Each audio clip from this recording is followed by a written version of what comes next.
Hallo ihr Lieben, ich habe mir vor kurzem ein Slipdress genäht und zwar wollte ich einfach ein Kleid haben, was ich einfach easy überwerfen kann, was super bequem ist, was nicht viel Styling erfordert und ich habe euch dieses Kleid in meinem Capsule Wardrobe Video gezeigt und auch auf Instagram und ihr fandet es alle so toll und habt euch ein Tutorial gewünscht, insofern gibt es heute das entsprechende Tutorial dazu. Und das Kleid ist einfach wahnsinnig toll, weil ihr hinten zwei Laschen habt, durch die Träger durchgeführt werden.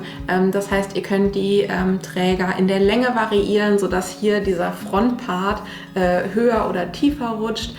Ihr könnt die Träger verändern, das heißt, entweder ihr bindet sie über Kreuz, ihr macht sie eng, ihr macht sie weit oder aber ihr bindet sie ganz, ganz weit und einfach mit einem T-Shirt drunter. Das finde ich auch irgendwie ganz lässig. Und parallel könnt ihr das Kleid natürlich auch für euch verändern. Das heißt, wenn euch der Rücken zu tief ist, macht ihn einfach ein bisschen höher. Ich erkläre euch das unterwegs. Wenn ihr sagt, ihr möchtet kein kurzes Slipdress, sondern ein langes, dann macht ihr die Seiten einfach länger. Also super veränderbar für euch. Mein Problem war allerdings am Anfang, mein Slipdress war noch ein anderes Kleid, denn das Kleid habe ich mal Secondhand gefunden und ich fand den Stoff einfach so toll. Super schön weich, ein Baumwoll-Viskose-Mix. Ich wollte mir daraus einfach irgendwie ein neues Kleid nähen, wusste aber zu dem Zeitpunkt noch nicht, ob ich es stark abändern möchte oder nur wenig. Und jetzt habe ich in den letzten Tagen einmal einen Rappel bekommen und habe mich abends um 19:40 Uhr oder so einfach dran gesetzt und habe es angefangen, es auseinander zu trennen und daraus möglichst zusammenhängende große Stoffstücke zu kreieren. Das hat wirklich ewig gedauert. Ich liebe Auftrennen.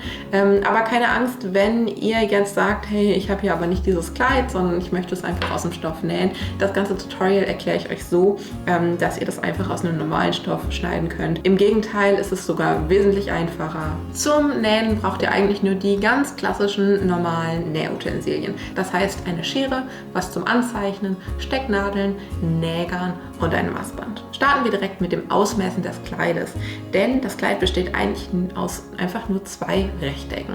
Und zwar braucht ihr dafür die Länge des Kleides. Dafür messt ihr an eurer Vorderseite einmal von der Stelle, wo der Ausschnitt beginnen soll, bis dahin, wie lang das Kleid sein soll, bis zur Unterkante. Bei mir waren das 80 cm und dann fügt ihr einfach noch 3 cm Nahtzugabe hinzu. Für die Rückseite macht ihr genau das Gleiche.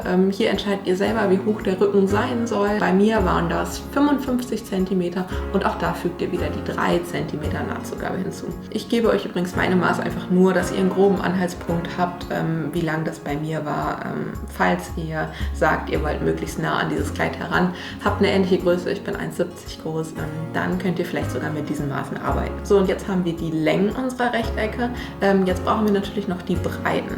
Und dafür messt ihr einfach mal mit dem Maßband ganz locker um eure Hüfte herum. Also nicht zu eng, lasst da wirklich ein bisschen Luft irgendwie. Das Kleid soll ja nicht super eng sitzen. Bei mir waren das 100 cm. Dann gebt ihr 4 cm Nahtzugabe dazu. Dann sind wir bei 104 und das Maß teilt ihr durch 2. Wären wir bei mir bei 52, sodass jedes eurer Rechtecke 52 cm groß ist. Und diese Rechtecke könnt ihr jetzt einfach aus eurem Stoff erstmal ausschneiden. Nicht wundern, bei mir war das irgendwie so ein bisschen so ein Gefummel, weil ich gar nicht so komplett auf die richtigen Maße kam.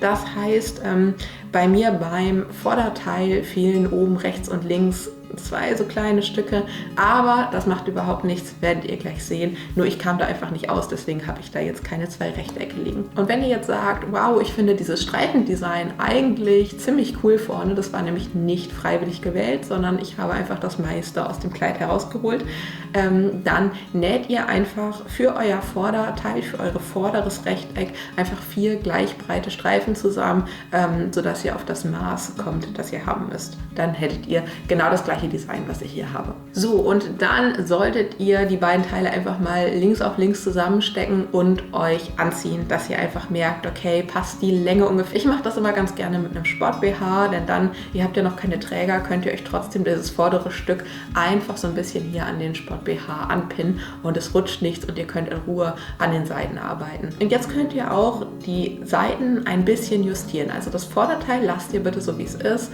und bei dem Rückteil, weil da eure Kurven und Proportionen natürlich ganz anders sind, von einer schmalen Taille bis zum breiten Po, steckt ihr einfach das Rückteil oben ein bisschen enger ab, also dass ihr ein bisschen mehr Überschuss habt. Das kann von Figur zu Figur sehr unterschiedlich sein.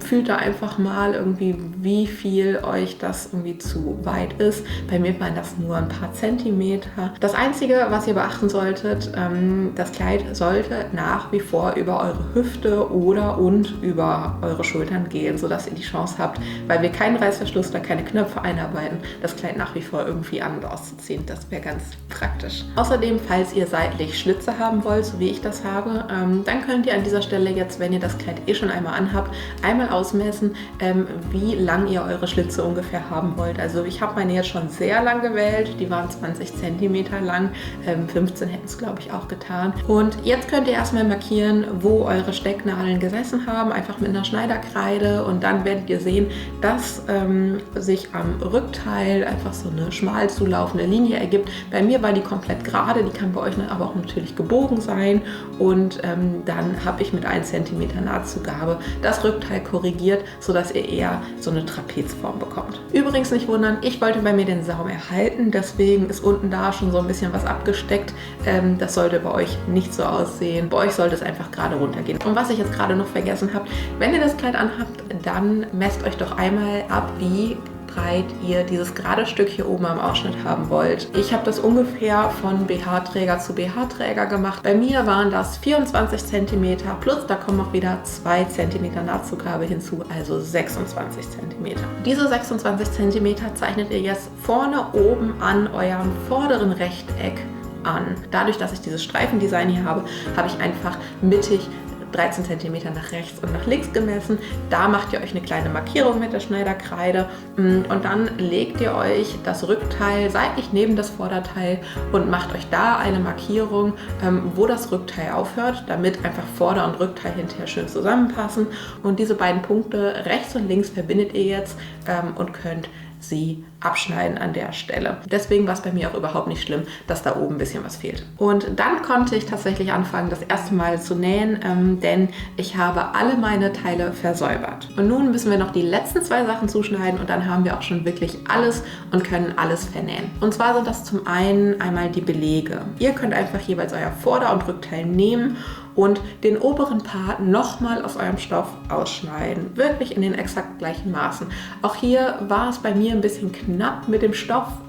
Es hatte einfach vorne und hinten nicht gereicht. Deswegen habe ich den Beleg am Rückteil sehr schmal gemacht, und auch aus dem Vorderteil musste ich ein bisschen stückeln, sodass ich da irgendwie hinkomme. Das zweite, was wir natürlich noch nähen müssen, sind die Träger bzw. die Laschen hinten auf dem Rücken. Dazu schneidet ihr aus eurem Stoff einfach 2 cm breite Streifen aus.